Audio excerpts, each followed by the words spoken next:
Welcome to all the students for this course. This is an audit course mandated by AICTE, which does not have its component in computing CGP. However, the purpose of education as a whole requires that every graduate should be a good citizen of the country, and as a good citizen, he has to know many essential things irrespective of his or her domain expertise. So from that point of view, we shall deal with this course. We will record the session so that I am also aware that your main purpose at this point of time is campus placement, so you will be busy and around. Therefore, we will record it, and for legitimate reasons, if absence is there, and if you view the recorded lecture and prove that you have viewed it by putting the notes in the Google Classroom, we will exempt. Means, I am aware that it's not a full-fledged domain credit course, but despite this audit course, it should not be cakewalk. So, I have all these things in mind, so that you are required to spend some time, may not be as deep as required for other subjects, and the exam structure is also moderate. There will be MCQs for MSc and ESC, and for ISC we will have some kind of essay type questions or some kind of presentation, etc. MCQs will rigorously check you, half marks MCQs, 60 MCQs for MSc and of 30 marks, and 120 MCQs for ESC of 60 marks, out of which 50 is option. So that if you go, there is a huge question bank which will also be supplied, so that you get fair amount of idea about the subject as a whole from completing the audit requirement, which is as a part of our curriculum. But at the same time, in dealing with the discussion, I will try my level best to give you information about various features of the subject. It's not that now something new is to be told, because everything is known, everything is available on the net. But of this, there are few features which essentially require very complex algorithm is needed. That is, I have that recorded video that I will put that on. That is the proportional representation. I will introduce to you about some other aspects now today, and then I will take you to that question. I am sure that it will be difficult for you to answer, and I will be happy if I am proven wrong. And then after you spend some time, I will provide the video. Now, if we think of constitutional history of our country, then it is having centuries back. It has got its own method working that time. Whether legitimate or not, commenting it today has no significance. Means, कित्येक शतक राजेशाही होती. राजेशाही होती काय योग्य? या आज चर्चेला अर्थ नाही. That one very important feature of such sociological subjects is that whatever things exist at given point of time always exist in equilibrium. जगामध्ये ज्या गोष्टी विविध सामाजिक स्तरावर घडत असतात, त्या वेळी त्याच्यामध्ये समतोल असतो. म्हणजे काही हुशार, काही बलदंड, विविध प्रकारच्या घटक असतात. काही आपण कायदेशीर बेकायदेशीर म्हणतो, हे पुस्तकात असतं, व्यवहारामध्ये आपण वेगळं बघतो. So happenings in and around, or in general, you being engineering students, the world always exists in equilibrium. Means a state of anything, may it be person, may it be college, may it be some other place, may it be society, may it be family, is always balanced by various forces of various magnitude and directions acting simultaneously. एखाद्या एंटिटीवर विविध प्रकारचे घटक या ना त्या प्रकारे influence करत असतात आणि प्रत्यक्षात जे राहतं, आता अटेंडन्स इन क्लास, काही टीचर्स आहेत ते खूप कडक आहेत, डिफॉल्ट करतो म्हणतात, आणि काही त्यांचा आपला अनुभव देखील असतो, ऑटोमॅटिक त्या लेक्चर्सला अटेंडन्स जास्त असतो. काही शिक्षक मॉडरेट असतात, थोडंफार रागवतात, दिस इज समथिंग माझा नाही 75% डिफॉल्ट नियम आहे, ते रूल्स अँड एव्हरीथिंग. आणि हे काय सीट ऑन रेकॉर्ड, म्हणजे रेकॉर्ड करतात काही, म्हणजे व्हायरल झालं ते काय, मी जेव्हा केव्हा असेल मी जे बोलतो ते पब्लिक डोमेन मध्येच जाणार आहे, ते गृहीत धरूनच बोलतो. So I am ready to argue if ever anybody questions me. तर नियमात काय हा भाग वेगळा, पण व्यवहारामध्ये ज्या गोष्टी घडतात त्या इक्विलिब्रियमनुसारच घडतात. मग पूर्वी घडलेल्या काही गोष्टी आज चुकीच्या आहेत असं म्हणणं,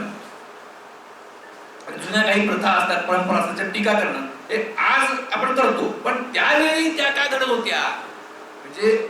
आणि जेव्हा हे करतो तेव्हा समाजातल्या विविध घटकांचा आपण प्रतिनिधित्व करतो.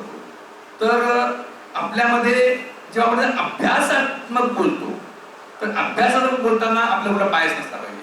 हे आता बरेच ऐतिहासिक या विशेषतः स्वातंत्र्यलढा, आपल्या घटना समिती, त्यापूर्वीची सगळ्या चर्चा, गोलमेज परिषदा, ह्या ज्या सगळ्या झाल्या, तर त्यामध्ये विविध लोकांनी काही भूमिका घेतल्या.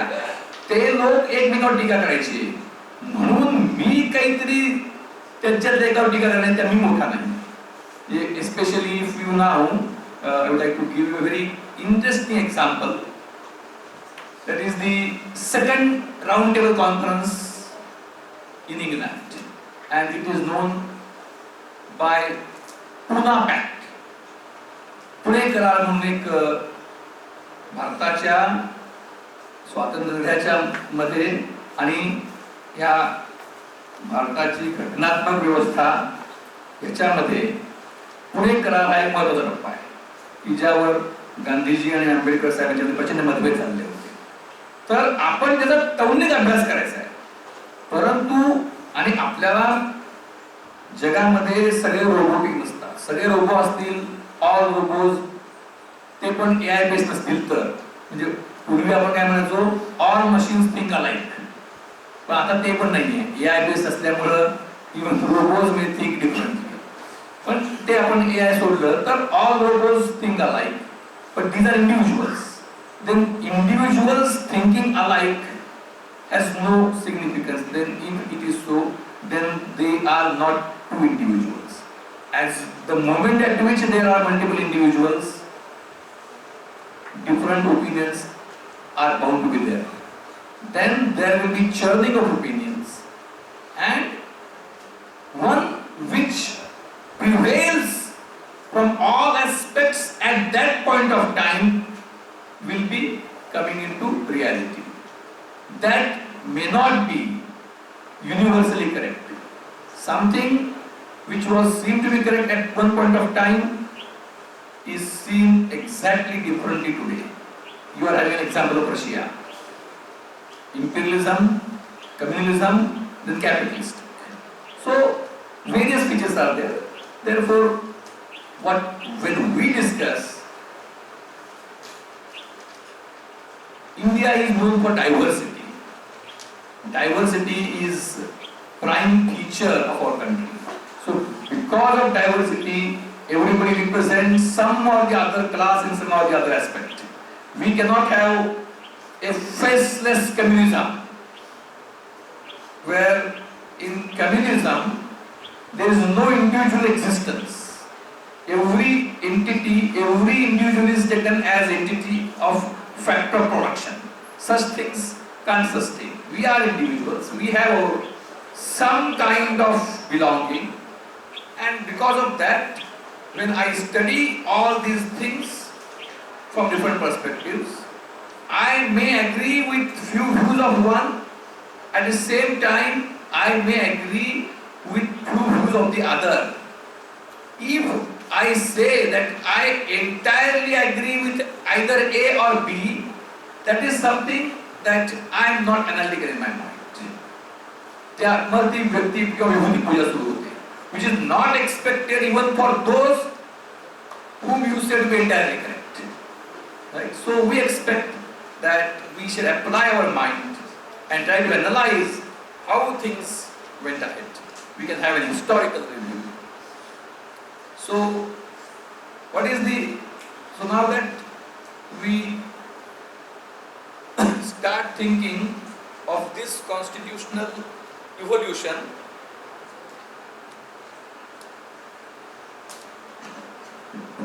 with British Commune India. So prior to that, it's too long. So right now, in our limited coverage provided, we will not be able to cover that. So we start with the things after entry of British. So what is the first piece of document?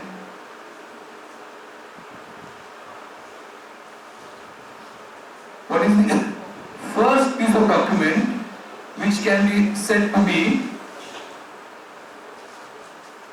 beginning of what we can say some kind of documented rule in our country? It's not a constitution. It was at that time it was some British Act. Which British Act was the beginning act which is considered as the first piece of legislation in constitutional history?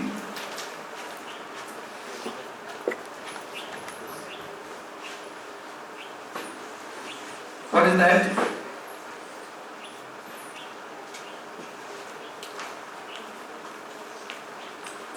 Anybody is aware?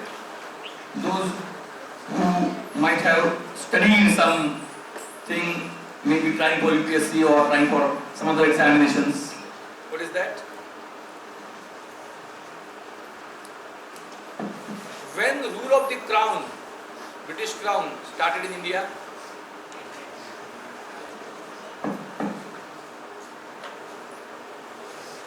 British साम्राज्य कधी सुरू झालं?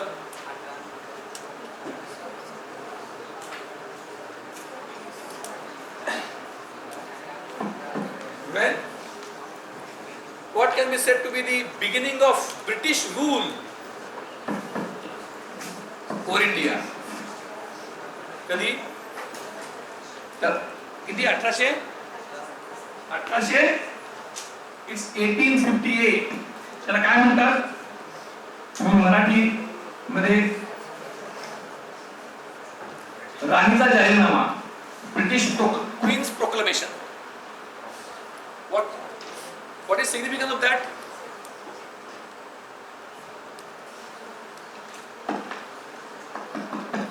Anybody? What is significance of Queen's Proclamation 1858?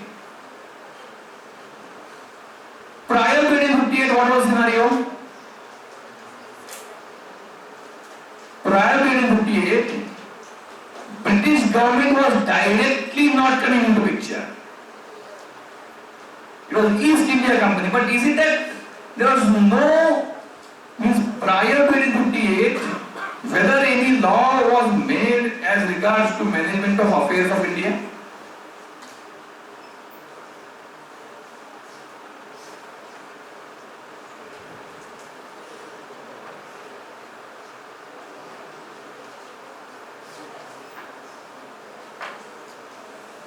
Anyone? Anyone knows the year?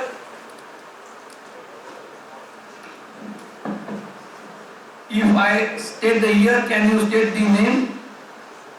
1773. What is that?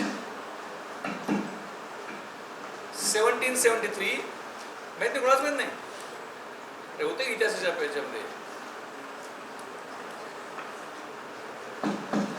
Regulating Act 1773. Regulating Act. What was that? It was to regulate what?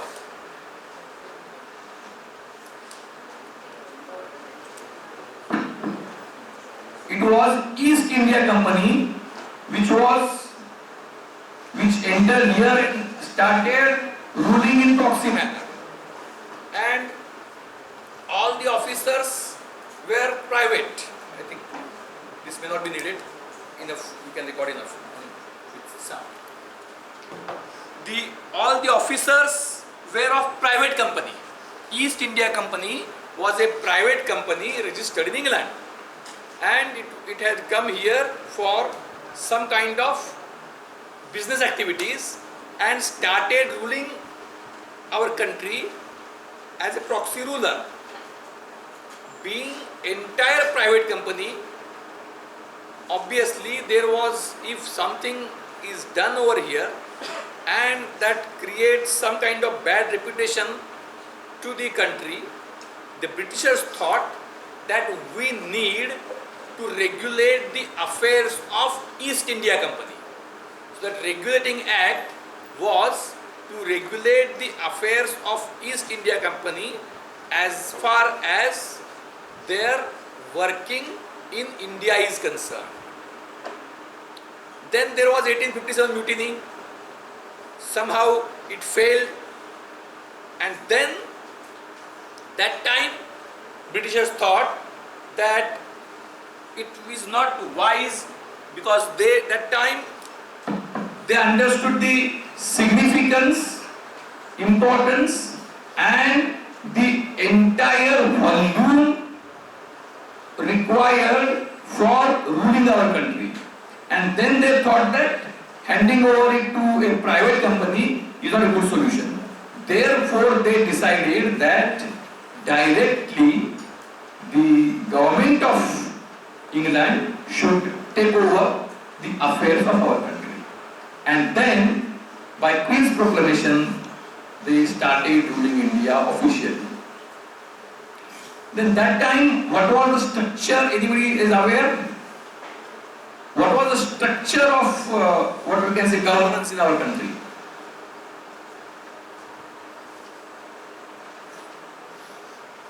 Before Britishers came, what was the scenario? There were different local rulers who used to rule various parts. Then what East India Company has done?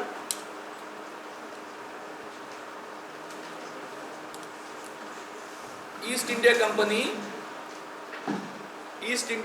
has Tainati Fauj. They were having some private military. Then by using all techniques of divide and rule, they used to support one or the other local ruler. They used to recognize the rulers. Especially there was ancestral ruling. Even the same exists even today in England. म्हणजे काय असायचं त्यामध्ये, जो मोठा मुलगा आहे, मोठा मुलगा त्याला सगळं मिळणार आणि बाकीला काहीच मिळणार आणि मुलगी असेल ते मिळणार नाही. मग दत्तक घ्यायला लागायचा. मग ते दत्तक घेतलं योग्य आहे का अयोग्य आहे याच्यावरून डिस्प्यूट व्हायचा. आणि अशा विविध प्रकारे जर तो डिस्प्यूट रिझॉल्व्ह झाला नाही तर इंग्रज काय करायचे, ते संस्थान खालसा करायचे. India was ruled at various places by local rulers. स्थानिक राजे होते, त्याला संस्थान म्हणतो. The time at which we got independence, that time in our constitution we are having the reference as princely states. Princely states. आणि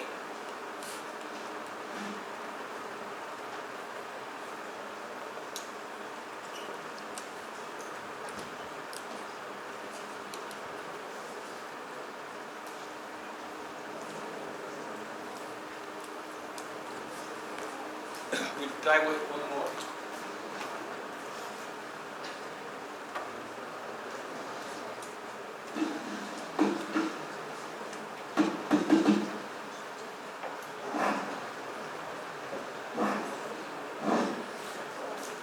So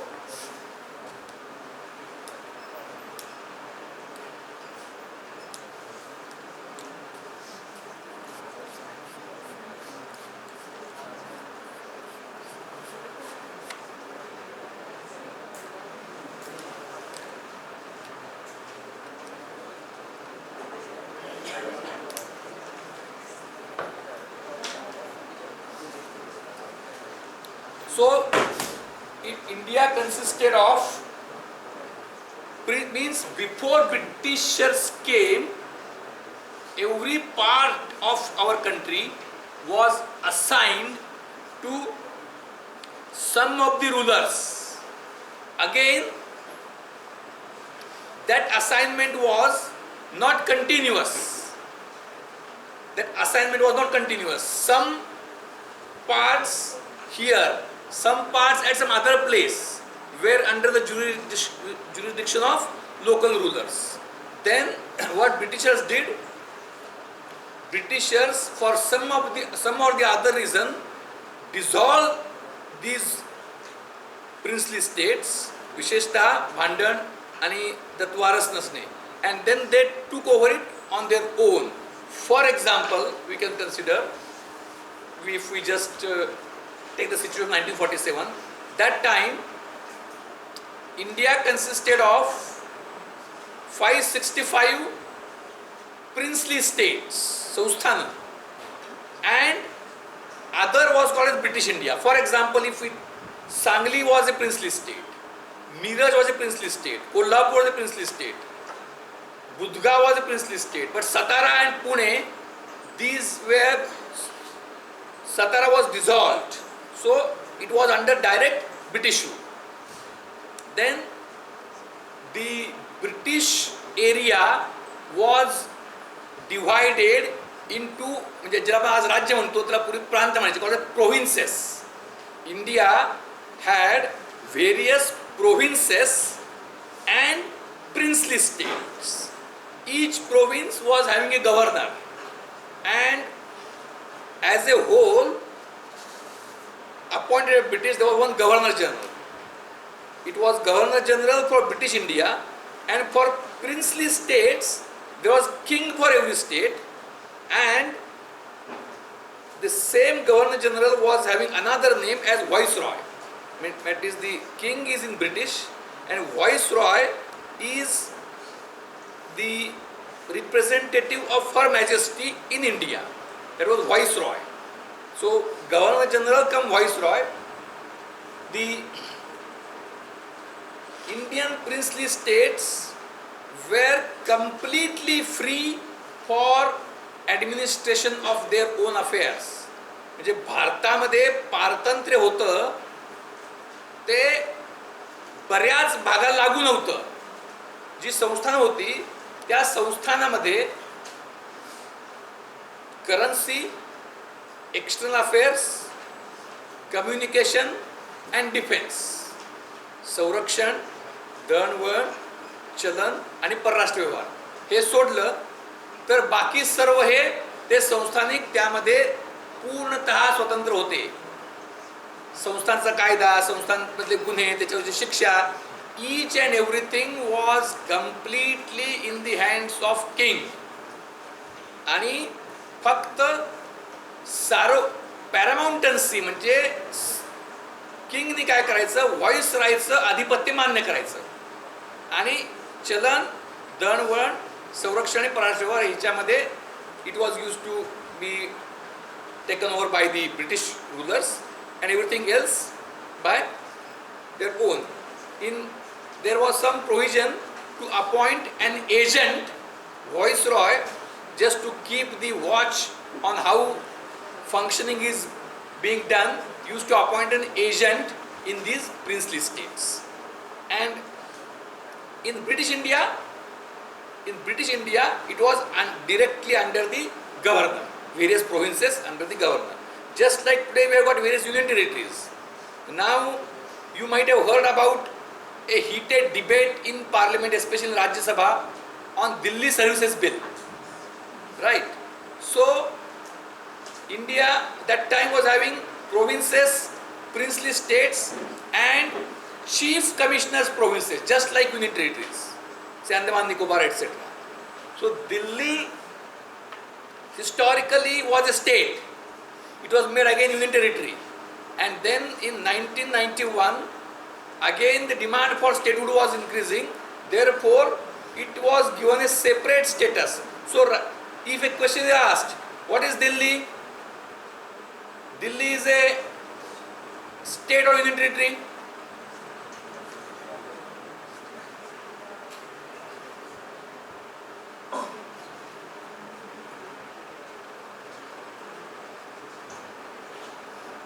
What is the answer? Delhi is a state or union territory? Both answers are wrong. Delhi is neither a state nor a union territory. It is called as NCT Delhi, National Capital Territory Delhi. On some aspects, means it is somewhat of higher level than a union territory and somewhat lower level than a state. This is the special case of Delhi. Since it was I just mentioned in recent days, I referred it. So then, when that 1858 Queen's Proclamation, British rule settled, and most of the people either willingly or unwillingly accepted British rule. And that time there were many who were thinking that British rule should be thrown away. Few were of the opinion that it should be used for good cause. We should have some kind of freedom to decide our own affairs. So there was demand for, are you aware of Home Rule? Home Rule movement. What does it mean? Annie Besant. Home Rule movement. What does it mean?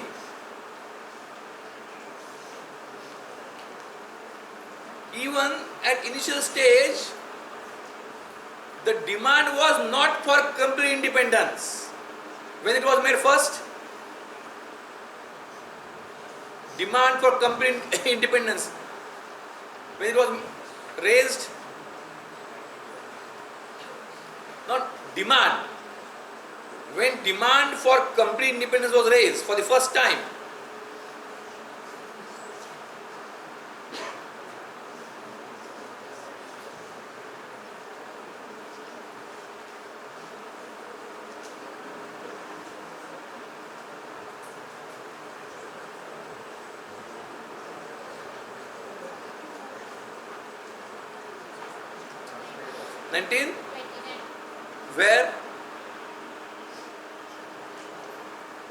where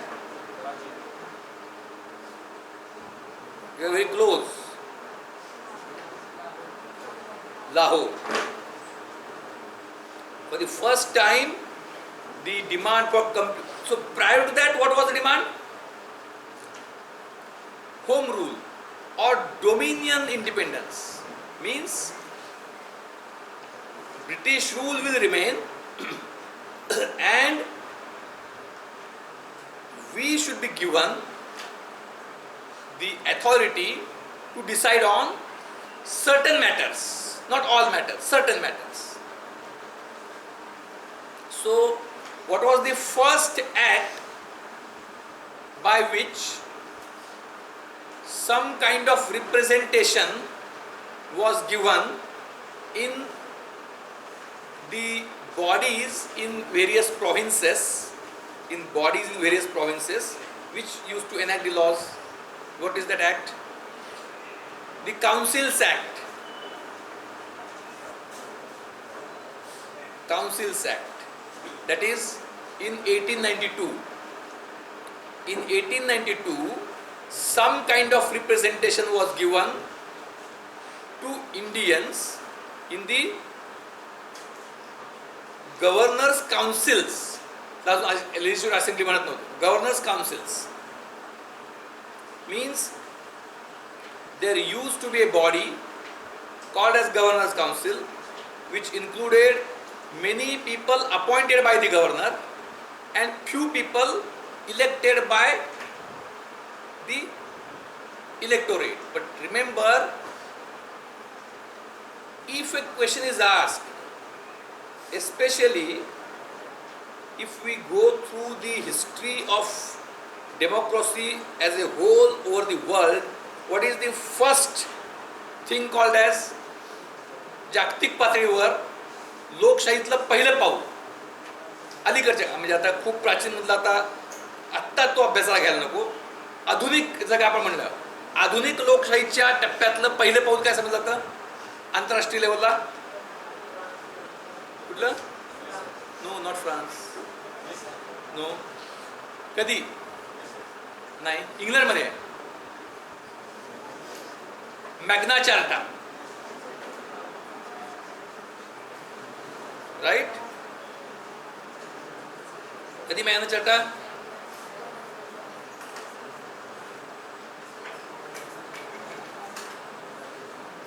कधी Magna Carta कधी? 1265 Magna Carta, की ज्यामध्ये British queen agreed to give some rights to elected representatives. As long as 1929, women were not having voting right in England. इंग्लंडमध्ये 1929ला पहिल्यांदा महिलांना मताधिकार मिळाला. Prior to that it was not there. Even for gents, it was not universal. To get, so what Indians have got much beyond their expectation. If a question is asked, Indian Constitution gave many rights to individuals. What is the most significant right of them is that of adult suffrage, प्रौढ मताधिकार. त्यावेळी प्रत्येक 21 वर्षावरील नागरिकाला मतदान करण्याचा हक्क मिळाला, की ज्याची अपेक्षा देखील नव्हती. Now there was somehow there was a pressure. Anybody is aware that whether Constituent Assembly जी तयार झाली ती कुणाची होती? Listen, a very important question that most of the people are not aware. Constituent Assembly, घटना समिती, was representing whom?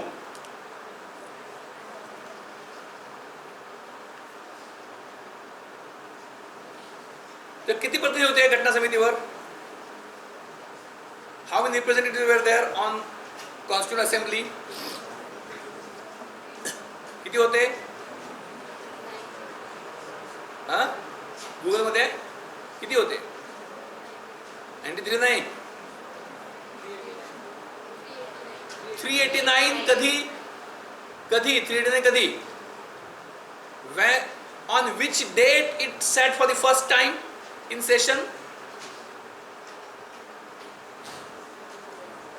घटना समितीची पहिली बैठक कधी झाली? 9th December 1946. That time there were 389 representatives. Then when partition took place, it got reduced to किती? 292. Of these 292, आता दॅट इज इम्पॉर्टंट. हे तर म्हणजे आपल्या दृष्टीनं हे महत्वाचं आहे. बऱ्याचदा म्हणजे कसं होतं की एक आपली देखील एक सवय आहे की काय, की आपल्या सनसनाटी वाचायला आवडतं, सखोल वाचायला आवडत नाही. ते 292 हे कुणी निवडले? ते कुणाचं प्रतिनिधित्व करत होते? हे 292 हे जे घटना समिती सभासद होते ते कुणाचं प्रतिनिधित्व करत होते? तर कुणी निवडलं?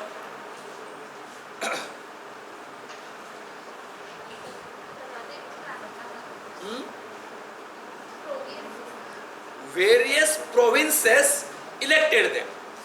मग त्याच्याकरता मतदान झालं होतं का? Are you getting my question? We should first be aware of this thing. So from each province few representatives, few delegates were elected. मग ते कुणी निवडून दिले होते? त्याला मतदान झालं होतं का?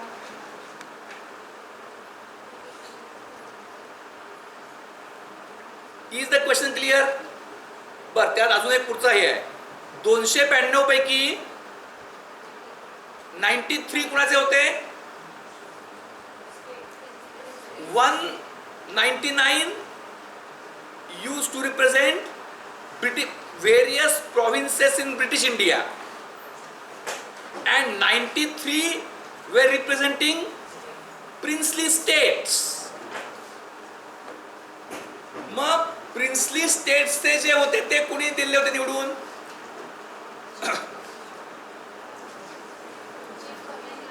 नो, चीफ कमिशनर नाही. चीफ कमिशनर एक्शन काही तो किरकोळ असते, ते संख्या फार कमी आहे.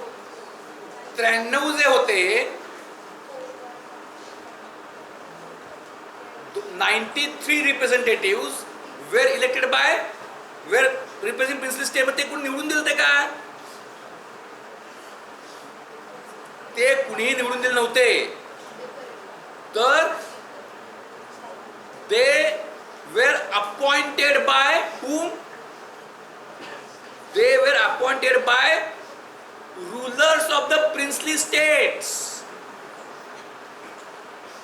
93 सभासद हे संस्थानिक जे राजे होते त्यांनी अपॉइंट केलेले होते. ते कुठल्याही प्रकारे संस्थानिक प्रजेला जबाबदार किंवा उत्तरदायी नव्हते. नंबर 1. बाकी 199 जे आहेत ते कुणी निवडून दिले ते?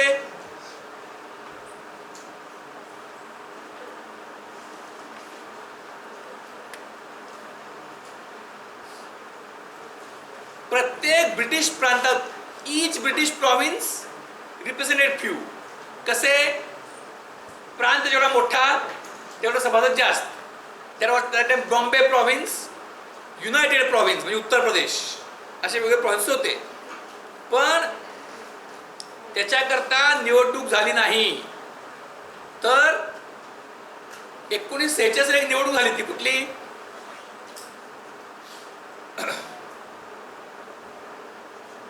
एकोणीसशे साली cabinet mission plan. Prior to that 1892 councils act, 1909 councils act, 1919 government of India act, 1935 government of India act आणि 1946 ला कॅबिनेट मिशन. तर जो prevailing government of India act होता त्याप्रमाणे पहिल्यांदा निवडणूक झाली 1937 साली, 1937. त्यानंतर 5 वर्षांनी होणार होत्या, पण तो सेकंड वर्ल्ड वॉर झाला नाही. त्या 1946 ला झाल्या. इन 1946 there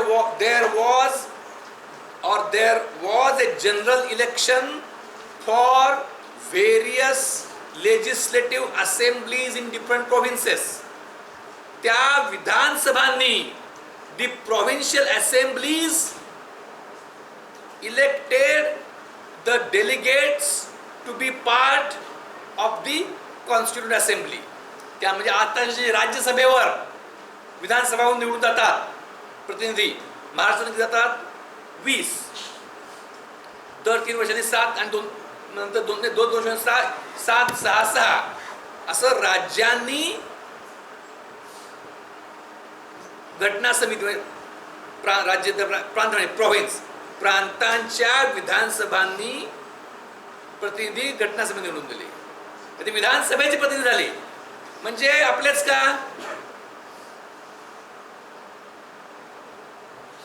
जे प्रिन्सली स्टेट्सनी दिले ते आपले नाही, ते राजे राजवड्यांचे.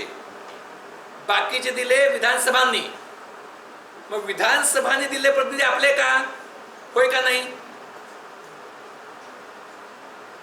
190 त्यातले काही चीफ कमिशनरचे काही असतील ते अपॉइंट केले होते गव्हर्नर जनरलनी. ते किती आहेत? 7 आहेत काय चीफ? किती? आणि 195 bye provinces. 195 members which were elected by various provincial assemblies of different provinces in India, will you say that these are our representatives?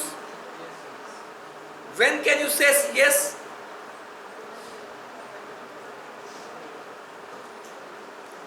Provincial assemblies elected them. Then who elected representatives of provincial assemblies? 1946 साली provincial assemblies या कुणी निवडून दिल्या?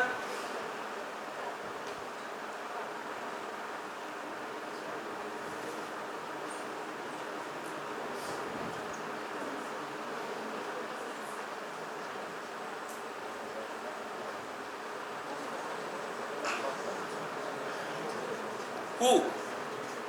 Remember that now you make this as an important study. 1946 ला वेगवेगळ्या प्रोव्हिन्सच्या निवडणुका झाल्या आणि नंतर 1951-52 ला झाल्या. तर in 1946 every adult was not having franchise. 1946 ला सार्वत्रिक मताधिकार नव्हता.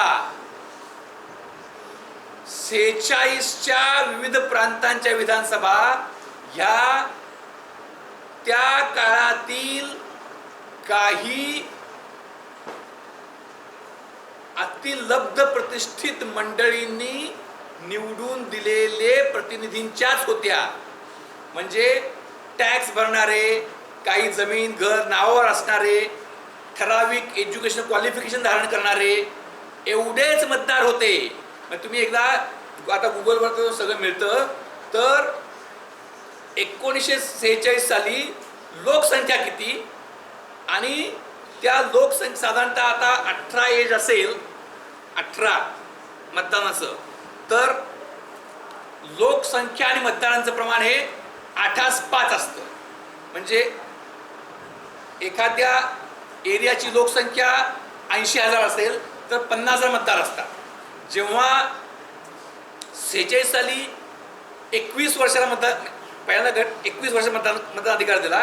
तर जेव्हा 21 वर्षाचा मतदानाचा अधिकार दिला तर साधारणतः ते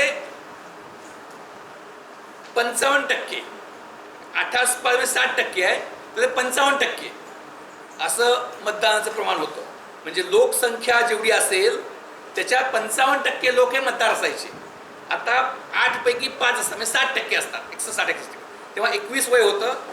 त्यामुळं त्यावेळच्या भारताची लोकसंख्या आणि मतदार अपेक्षित हे आपण काढले तर 1946च्या विधानसभांच्या सार्वत्रिक निवडणुकीच्या मतदार यादीत नाव असणाऱ्या मतदारांची संख्या ही एकूण प्रौढ मतदारांच्या 10% सुद्धा नव्हती. It was not representing a common man. However, the entire atmosphere created during Indian national movement was so intense that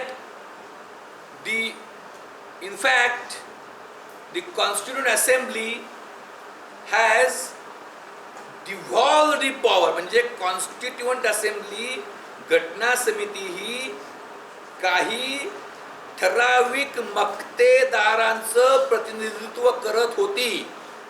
93 तर थेट संस्थानिकांचे आले, 93 थेट संस्थानिकांचे आणि 195 हे उच्च भूवर्गाचे. अशा मक्तेदारांचं प्रतिनिधित्व करणाऱ्या घटना समितीनं ती मक्तेदारी संपूर्णपणे संपुष्टात आणणारं एकच महत्वाचं काम केलं, ते म्हणजे सार्वत्रिक मताधिकार. म्हणजे आता आपण जेव्हा ॲनालिसिस करतो मग काय उपकार झाले काय वगैरे आपण म्हणू शकतो, परंतु त्यावेळेचे वातावरण लक्षात घेतलं आपण तर घटना समितीतील सदस्यांनी मोठा त्याग केलेला आहे. त्याग केला म्हणजे काय, जे ठराविकांचं आहे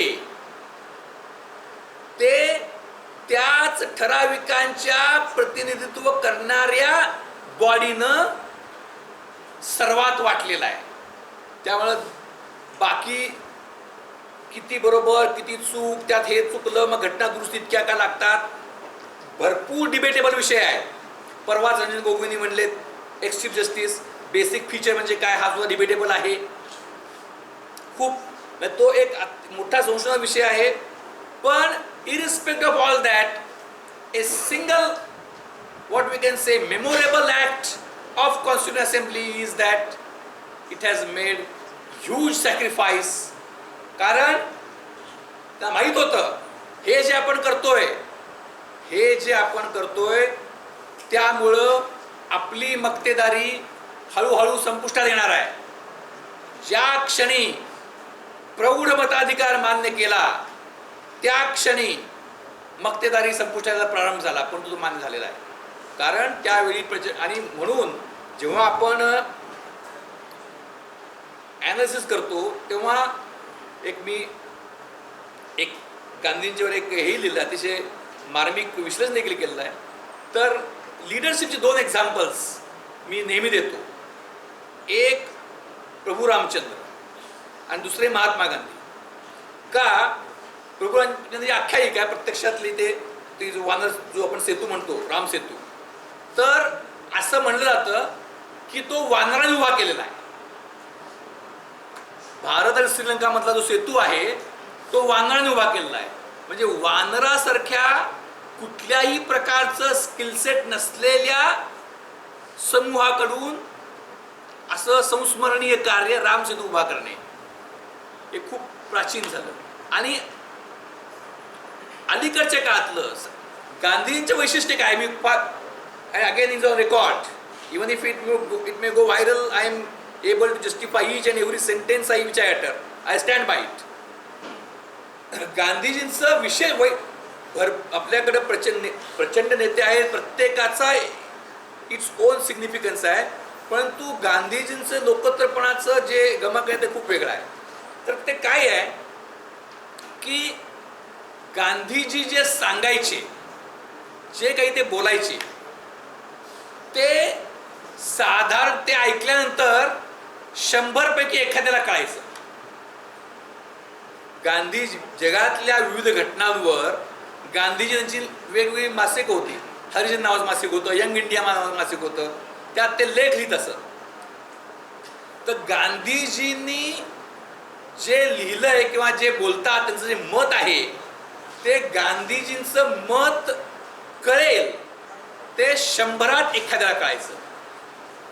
मग ज्यांना काही कळायचं अशा 100 एकाला ते पटायचं आणि बाकी सगळ्या लोकांना ते अजिबात पटायचं नाही. गांधीजी जे सांगायचे ते कळणारा 100 एखादा आणि ते कळल्यानंतर पटणाऱ्यांचा जो एक समूह होईल त्यातल्या जरा शहाण्या लोकांचा, त्यातलं पटणारा त्यातला 100 एखादा, म्हणजे 10,000.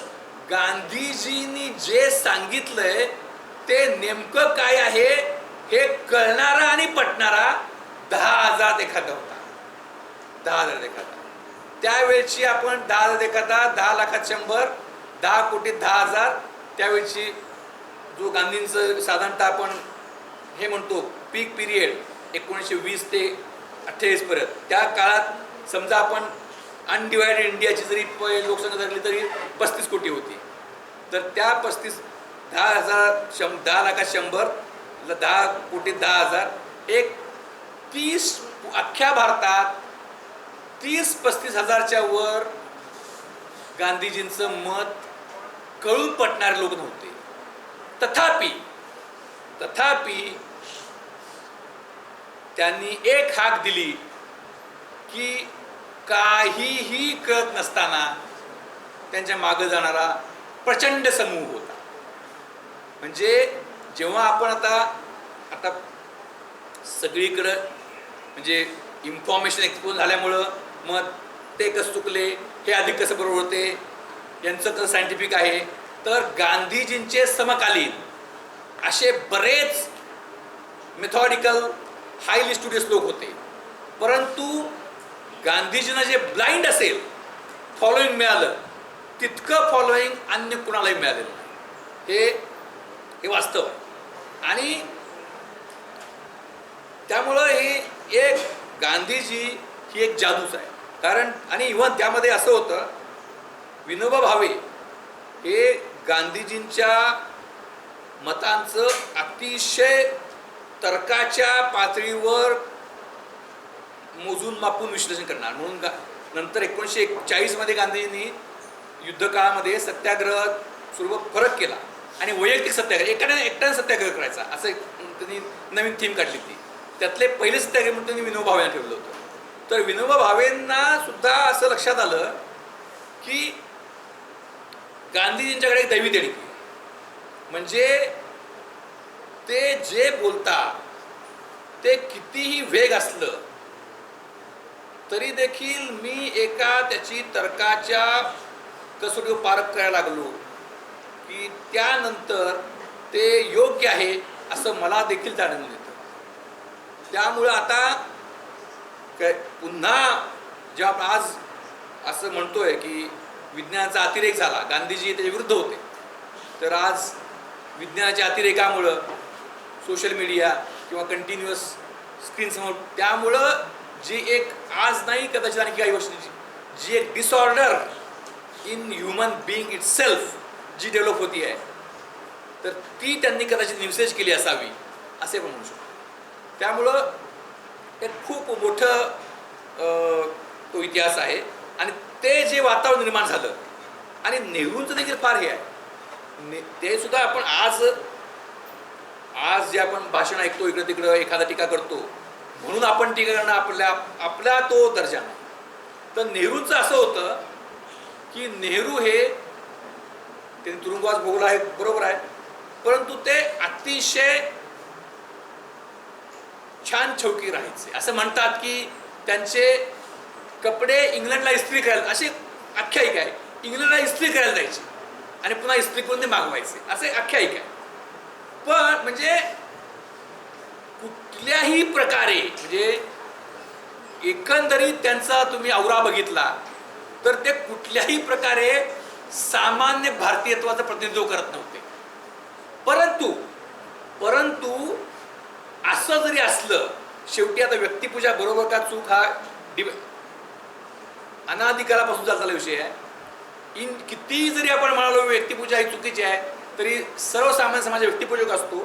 तर त्या काळामध्ये प्रत्येक सामान्य भारतीयाला असा विश्वास होता की नेहरू हे कितीही हाय लेवलवर राहू देत, आम्हाला ते नाही विचारू देत, परंतु आम्ही अतिशय साधे आहोत आणि